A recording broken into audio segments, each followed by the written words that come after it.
Hello friend, welcome to exam join. आज हम करेंगे बैंक से रिलेटेड सभी इम्पोर्टेंट क्वेश्चन जो जनवरी से लेके जून के करंट अफेयर में थे। तो इसके मैंने आपकी एक अलग वीडियो लेके आया हूँ जिसमें हम बैंक से रिलेटेड सभी इम्पोर्टेंट क्वेश्चन को डिस्कस करेंगे। तो चलिए फिर स्टार्ट करते हैं। सबसे पहले हम देखेंगे आरबीआई के बारे में, यानी रिजर्व बैंक ऑफ इंडिया के बारे में। इन्होंने दो प्लान लॉन्च किए, एक है मनी ऐप, एक है इनकी जो आरबीआई लिटरेसी वीक जो मनाया जाता है। तो ये जो है दो इम्पोर्टेंट है जो हम डिस्कस करेंगे 2020 में। तो आप देख सकते हैं सबसे पहले मनी ऐप। मनी ऐप क्या है? ये एक ऐसी ऐप है जैसे जो ब्लाइंड लोग हैं तो उनके लिए जब डीमोनेटाइजेशन हुआ तो उसके बाद ये ऐप लॉन्च की गई। जो ब्लाइंड पीपल हैं तो वो नोट की कैसे पहचान कर सकें, तो ये ऐप इनके लिए डेवलप की गई थी। और दूसरी है आरबीआई लिटरेसी वीक। तो इनके दोनों के बारे में हम डिटेल से डिस्कस करेंगे। आप देख सकते हैं सबसे पहले reserve bank of India money app. इसकी जो फुल फॉर्म है मनी ऐप की वो है मोबाइल एडिट नोट आइडेंटिफायर। ये ब्लाइंड पीपल के लिए है मोस्टली, जिससे वो अब नोट की पहचान कर सकें जो नए नोट आए थे डीमोनेटाइजेशन के बाद में। उसके बाद RBI literacy week. RBI literacy week RBI हमेशा मनाता है ये। तो 2019 में जो मनाया गया था वो मनाया गया था जून 3 से लेकर 7 तक। इसकी जो थीम थी वो थी फार्मर। ये फार्मर पे ज़्यादा इन्होंने फोकस किया था 2019 में। 2020 में जो मनाया गया वो मनाया गया फरवरी 10 से लेकर 15 तक। और जो इसकी थीम है वो एमएसएमई यानी micro small and medium enterprise. इनका focus micro small and medium enterprise पे ज़्यादा था।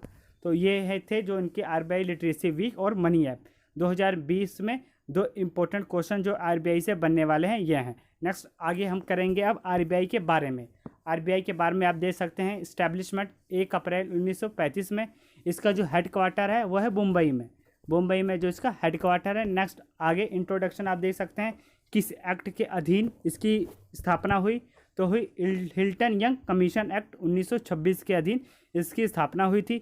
स्टैब्लिशमेंट जैसे मैंने आपको पहले ही बता दिया 1 अप्रैल 1935 में था।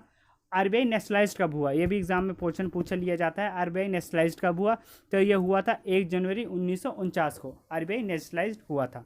आगे बढ़ने से पहले मैं आपको बता दूं कि मैं आपके लिए 6 मंथली करंट अफेयर की जैसे वीडियो लेके आया हूँ जनवरी से लेकर जून तक, जिसमें मैंने आपको एम्बेसडर की वीडियो, बदले गए नाम वीडियो, तो ऐसे मैंने आपके कई इंपॉर्टेंट लेक्चर अपलोड किए हैं। तो आप मेरे चैनल पर जाके देख सकते हैं। नेक्स्ट आगे आप देख सकते हैं RBI first governor RBI Osborne Smith थे। और फर्स्ट गवर्नर अगर इंडियन पूछ लिया जाए तो वो थे सीडी देशमुख। लेकिन अगर सीरियल वाइज पूछेगा एग्जाम में तो वो 3rd नंबर के गवर्नर थे। आपने ये चीज़ें याद रखी हैं। एग्जाम में करंट का ना पूछ के फर्स्ट या फर्स्ट इंडियन पूछा जा सकता है। तो आरबीआई फर्स्ट गवर्नर ओस्बम स्मिथ थे, इंडियन फर्स्ट थे सीडी देशमुख, लेकिन सीरियल वाइज 3रे नंबर पे थे। प्रेजेंट में जो है वो है शक्तिकांत दास, 25वें नंबर के गवर्नर। 24वें नंबर के अगर एग्जाम में पूछ ले वो थे उर्जित पटेल, 24वें नंबर के गवर्नर। नेक्स्ट आगे आप देख सकते हैं कि आरबीआई को मुद्रा छापने का अधिकार। RBI has exclusive right to issue currency note किस सेक्शन के अधीन है? वो है सेक्शन 22 ऑफ आरबीआई एक्ट 1934। और मैक्सिमम डीमोनेटाइजेशन नोट यानी मैक्सिमम कितने तक का नोट आरबीआई छाप सकता है? तो मैक्सिमम 10,000 तक का नोट आरबीआई छाप सकता है। तो ये किस सेक्शन के अधीन है? यह सेक्शन 24 ऑफ आरबीआई एक्ट 1964 के अधीन है। तो इतना था आरबीआई के बारे में जो एग्जाम में पूछा जा सकता है। नेक्स्ट आगे करते हैं अब प्लान्स, आईसीआई बैंक के प्लान्स। तो आईसीआई बैंक के बारे में हम करेंगे। तो देखिए इन्होंने जो 2020 में जो इनके इम्पोर्टेंट प्लान थे, ऑनलाइन केवाईसी करने में 2nd नंबर पर बैंक बना। फर्स्ट नंबर पे जो ऑनलाइन केवाईसी स्टार्ट की व्हाट्सएप के द्वारा वो है Kotak Mahindra bank. 2nd number पे आईसीआई बैंक है जिसने व्हाट्सएप के माध्यम से ऑनलाइन केवाईसी, यानी केवाईसी की फुल फॉर्म क्या होती है? Know your customer. तो ऑनलाइन केवाईसी की शुरुआत सबसे पहले कोटक महिंद्रा बैंक ने की थी व्हाट्सएप के माध्यम से, क्योंकि जिस तरह कोरोना वायरस चल रहा है तो उसमें व्हाट्सएप के माध्यम से फेस टू फेस केवाईसी की जा सके घर बैठे, तो इसलिए इसकी शुरुआत की गई। तो फर्स्ट पे है कोटक महिंद्रा बैंक और 2nd पे है आईसीआई बैंक जिसने ऑनलाइन केवाईसी की शुरुआत की। दूसरा व्हाट्सएप बैंकिंग की शुरुआत, मोस्ट इंपॉर्टेंट, फर्स्ट बैंक बना आईसीआई बैंक जिसने व्हाट्सएप बैंकिंग की शुरुआत की थी। व्हाट्सएप बैंक की शुरुआत अभी हाल ही में इन्होंने व्हाट्सएप बैंकिंग की शुरुआत की है, यानी व्हाट्सएप के द्वारा ही आपके अपने ट्रांजैक्शन, अपने बैलेंस के बारे में और अपने खाते से रिलेटेड और चीज़ों के बारे में जानकारी प्राप्त कर सकते हैं। और आईसीआई बैंक ही बना आईसीआई लोम्बार्ड हेल्थ इंश्योरेंस, पहला हेल्थ इंश्योरेंस बना जिन्होंने कोरोना वायरस के लिए हेल्थ इंश्योरेंस शुरू किया। यानी आप हेल्थ इंश्योरेंस ले सकते हैं कोरोना वायरस के रिगार्डिंग। तो अगर आपको नेक्स्ट इन फ्यूचर अभी कभी कोरोना वायरस हो जाए तो वो इसके लिए क्लेम देगी ICICI Lombard health insurance. Fourth number पे आप देखेंगे स्विगी डिजिटल वॉलेट के साथ साझेदारी। स्विगी डिजिटल वॉलेट, इसके बारे में हम पहले डिस्कस कर लेते हैं। स्विगी एक ऐसी कंपनी है जो जैसे कि एक जोमेटो और स्विगी, ये दोनों कंपनियां हैं जो रेस्टोरेंट से खाना ऑर्डर कर आप करें तो सीधा घर पे खाना पहुंचाती हैं। तो ये ऐसी मतलब कंपनियां हैं। स्विगी खाना डिलीवर करने की कंपनी है और रेस्टोरेंट के द्वारा। तो इन्होंने अपना डिजिटल वॉलेट लॉन्च किया है स्विगी ने। तो इन्होंने जो साझेदारी की है वो ICICI बैंक के साथ की है, क्योंकि अगर कोई भी अपना डिजिटल वॉलेट लॉन्च करे तो जो ट्रांजैक्शन होती है वो किसी बैंक के थ्रू ही हो सकती हैं। जैसे गूगल पे की एक्सिस बैंक के साथ है, तो इनकी जो ट्रांजैक्शन होती है ना किसी भी कंपनी की या किसी भी, जैसे स्विगी ने डिजिटल वॉलेट की शुरुआत की, तो इसकी ट्रांजैक्शन होगी वो ICICI बैंक के द्वारा ही होगी या किसी ना किसी बैंक के द्वारा ही इसकी ट्रांजैक्शन होती है। तो इन्होंने ये जो साझेदारी की है वो ICICI बैंक के साथ की है। नेक्स्ट अगला हम करेंगे 5th नंबर पे। आप देख सकते हैं Sri Lanka cancel its licence. Sri Lanka ने अभी हाल ही में ICICI बैंक की लाइसेंस को रद्द किया और इन्होंने एक्सिस बैंक के भी लाइसेंस को रद्द किया। ये भी आप इंपॉर्टेंट याद कर लेना। एक ICICI बैंक के लाइसेंस को रद्द किया श्रीलंका ने, एक एक्सिस बैंक के लाइसेंस को रद्द किया। तो ये 2020 के इंपॉर्टेंट प्लान थे ICICI बैंक के बारे में जो एग्ज़ाम में पूछे जा सकते हैं। मोस्टली जो बैंकिंग की तैयारी कर रहे हैं उनके लिए तो ये बहुत इंपॉर्टेंट है। नेक्स्ट आगे करते हैं। अब आप देख सकते हैं ICICI स्विगी के बारे में हम पहले देख लेंगे, क्योंकि स्विगी आया था। तो स्विगी की जो स्थापना हुई थी 2014 में, मुख्यालय इसका बेंगलुरु में है। इंस्टीट्यूट टाइप पूछ रहे तो ये फूड डिलीवरी कंपनी है, जैसे मैंने आपको पहले ही बता दिया। CEO इसके कौन है? इसके CEO है श्री हर्ष। इसकी जो है ये मराठी नहीं आएगा यहाँ पे फ्रेंड, और कुछ है, आप थोड़ा इसको मैनेज कर लेना, शायद यहाँ पे और कुछ है। तो यहाँ पे जिसका जो CEO है श्री हर्ष है। नेक्स्ट आगे करते हैं। अब देख सकते हैं ICICI बैंक की जो स्थापना हुई थी वो हुई थी 5 जनवरी 1994 के। मुख्यालय इसका मुंबई में है। टैगलाइन इसकी आप देख सकते हैं, हम हैं ना। ये ICICI बैंक की टैगलाइन है। एग्जाम में डायरेक्ट टैगलाइन भी बैंक के पूछे जा रहे हैं आज तक। अब इसके CEO हैं वो हैं संदीप बख्शी, अध्यक्ष हैं गिरीश चंद्र चतुर्वेदी। नेक्स्ट आगे आप देख सकते हैं दूसरे बैंक के बारे में जो है Kotak Mahindra bank. Kotak Mahindra bank video calling के माध्यम से ऑनलाइन KYC करने वाला भारत का पहला बैंक बना। मैंने आपको पहले ही बता दिया था जब ICICI बैंक के बारे में मैंने आपको बताया था। वीडियो कॉलिंग के माध्यम से ऑनलाइन KYC करने वाला भारत का पहला बैंक कोटक महिंद्रा बैंक है, व्हाट्सएप के थ्रू। तो कोटक महिंद्रा बैंक आया, तो इसके बारे में आप देख सकते हैं। स्टैब्लिशमेंट 2003 में मुंबई में हुई थी। हेडक्वार्टर इसका मतलब मुंबई में ही है। फाउंडर और CEO उदय कोटक हैं। उदय कोटक इसका फाउंडर और CEO हैं। टैगलाइन इसकी क्या है? लेट्स मेक मनी सिंपल, जो इसकी है टैगलाइन। नेक्स्ट आगे करते हैं। अब आप देख सकते हैं। आगे बढ़ने से पहले मैं आपको बता दूं कि इससे पहले मैंने जून मंथ के इंपॉर्टेंट अपॉइंटमेंट की वीडियो और जून मंथ के इंपॉर्टेंट डेज और थीम की वीडियो अपलोड की है, जिसका लिंक मैं आपको डिस्क्रिप्शन में दे दूँगा, आप उसे जाके देख सकते हैं। आगे हम करेंगे अब HDFC बैंक के बारे में। इनके प्लान्स 2020 में जो इंपॉर्टेंट 3 प्लान है, एक है safe grid campaign, second number पे जिप ड्राइव इंस्टॉल लोन और ई किसान धन ऐप। ये हैं इनके इंपॉर्टेंट प्लान, जिसके बारे में हम डिटेल से करेंगे। तो चलिए फिर सबसे पहले हम देखते हैं सेफ ग्रिड कैंपेन। तो इन्होंने सेफ ग्रिड कैंपेन की शुरुआत की कोरोना वायरस में लोगों को सोशल डिस्टेंसिंग का पालन करने के लिए, और इस कैंपेन का नाम क्या था? नाम है #HDFC बैंक सेफ ग्रिड। या आप इसका लोगो भी दे सकते हैं। तो इन्होंने मोस्टली इसीलिए शुरुआत की थी ताकि सोशल डिस्टेंसिंग का पालन हो सके, सेफ ग्रिड कैंपेन की शुरुआत। नेक्स्ट इस HDFC की प्लान के बारे में आप देख सकते हैं। जिप ड्राइव इंस्टेंट लोन, ये इनकी प्लान अभी इन्होंने स्टार्ट की है। तो जिप ड्राइव इंस्टेंट लोन, इसमें क्या है कि अगर किसी ने नई कारें लेनी हो, नई कार यानी ऑटोमोबाइल की ये मोस्टली है, तो ये इंस्टेंट लोन प्रोवाइड करेगी सस्ते ब्याज दरों पे। तो ये इनका जो है सेकंड प्लान है, zip drive instant loan. Next इनके प्लान के बारे में आप देख सकते हैं ई किसान धन ऐप। ई किसान धन ऐप मोस्ट इंपॉर्टेंट क्वेश्चन है यहाँ पे फ्रेंड, ई आएगा ई किसान धन ऐप। तो ई किसान धन सबसे पहले इसमें किसानों के लिए है ये। तो इसमें किसानों का क्या फ़ायदा होगा आप देख सकते हैं। ये मंडी में कीमतों का पता लगा सकते हैं ई किसान धन ऐप के द्वारा। कृषि संबंधी जानकारी प्राप्त कर सकते हैं। भविष्य में मौसम कैसा रहेगा तो इसके बारे में ये इसी ऐप के द्वारा जानकारी प्राप्त कर सकते हैं। खादों के बारे में जानकारी प्राप्त कर सकते हैं। SMS द्वारा ये और कृषि से संबंधित एडवाइजरी ले सकते हैं। तो ई किसान धन ऐप में मोस्टली ये चीज़ें हैं। तो ये थे 3 इम्पोर्टेंट प्लान जो HDFC बैंक ने लॉन्च किए हैं। और HDFC बैंक के बारे में अब आगे करेंगे, आप देख सकते हैं इसकी स्थापना 1994 में, मुख्यालय इसका मुंबई में है, अध्यक्ष श्यामला गोपीनाथ हैं, CEO आदित्य पुरी हैं।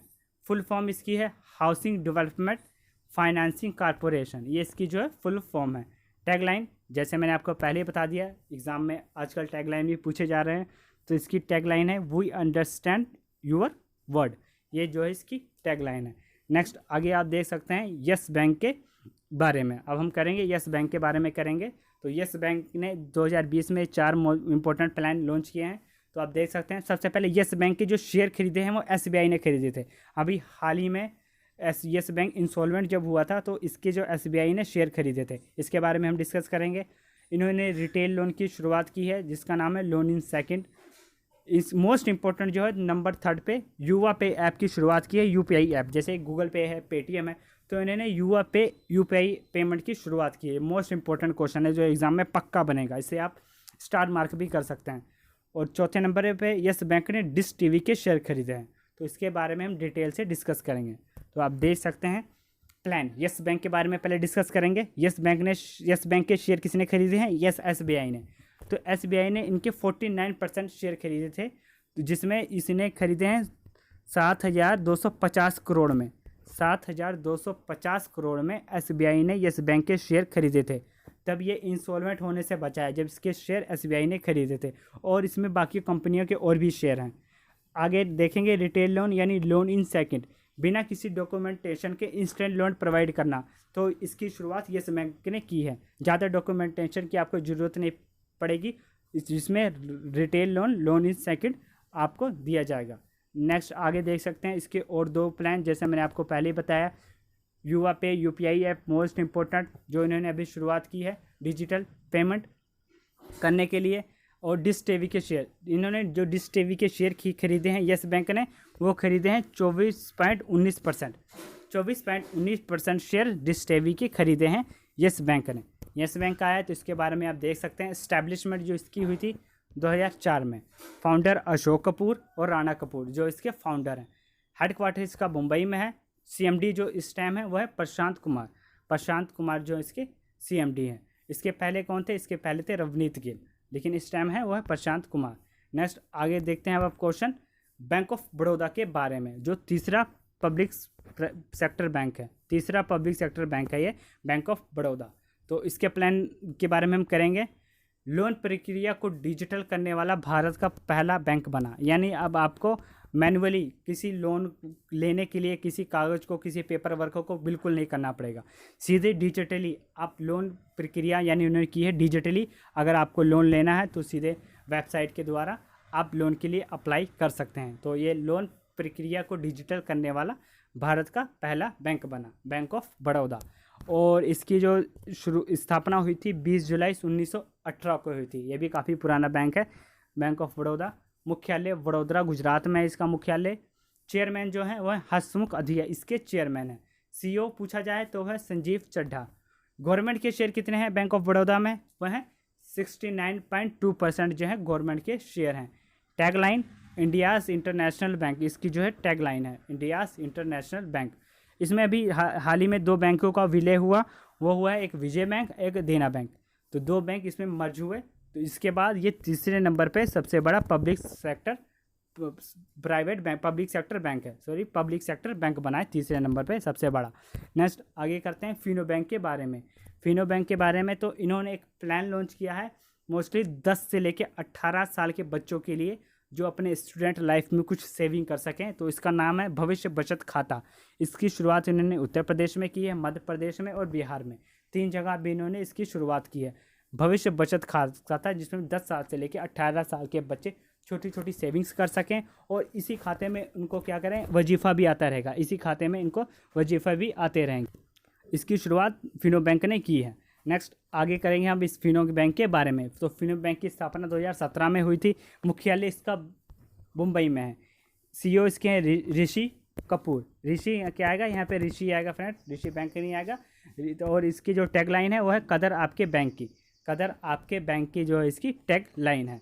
नेक्स्ट आगे करते हैं। अब आप देख सकते हैं इस equities small finance bank, most important ये भी है क्वेश्चन, क्योंकि ये पहला बैंक बना भारत का जिन्हें वीडियो केवाईसी के माध्यम से खाता खोलना स्टार्ट किया। यानी अब वीडियो केवाईसी के माध्यम से अकाउंट भी खोल सकते हैं वीडियो के द्वारा, वीडियो केवाईसी के माध्यम से, यानी व्हाट्सएप या कुछ भी वीडियो के द्वारा ये कहते हैं सीधे अकाउंट खोल सकते हैं आपका घर बैठे। तो इन्होंने इसकी शुरुआत की इक्विटीज स्मॉल फाइनेंस बैंक ने।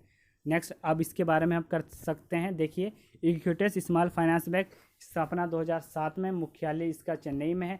चेयरमैन पूछ लिया जाए तो श्री अरुण रामानाथन इसके चेयरमैन हैं। सीईओ कौन है इसके? मिस्टर वासुदेवन इसके सीईओ हैं। इसकी टैगलाइन क्या है? इट्स फन बैंक, इसकी जो है टैगलाइन है इट्स फन बैंक। नेक्स्ट अब करेंगे, ये आखिरी क्वेश्चन है हमारा, ये एफडीआई से रिलेटेड था तो मैंने इसी में इंक्लूड कर दिया।